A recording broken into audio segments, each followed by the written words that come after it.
আজকে আমি হাদিস পড়ছি বিকাল বেলা বাসায়, আশ্চর্য কথা শুনে। একটা ছোট্ট বিষয়, আপনি এটারে আপনার কাছে মনে হবে একটা ছোট্ট বিষয়। নামাজি ব্যক্তির সামনে যে সূত্রা দেয়, এটা বুঝেননি আপনারা? মানে নামাজি ব্যক্তির সামনে দিয়ে যাতে কেউ না যায়, কথা বুঝছেন কিনা?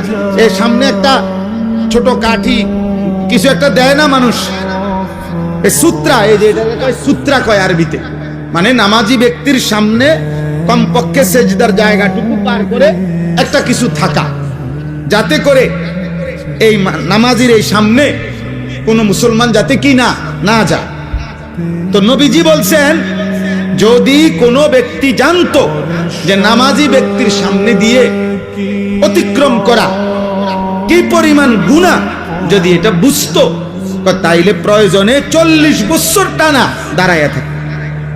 এক হাদিস। আরেক হাদিসে আবু হুরায়রার হাদিস হলো যে নবীজি বলছেন, তাহলে সে প্রয়োজনে 100 বছর হইল দাঁড়াইয়া থাকতো, তবু অতিক্রম করত না। এটা হলো একটা কথা। হাদিসের দ্বিতীয় অংশ আরো মারাত্মক। এই সামান্য এই বিষয়টা যে নামাজি ব্যক্তির সামনে দিয়ে যেন অতিক্রম না করে, নবীজি বলেন, তোমাদের নামাজের সামনে যদি কেউ অতিক্রম করতে চায়, তোমরা তাকে হাত দিয়ে প্রয়োজনে বাধা দাও।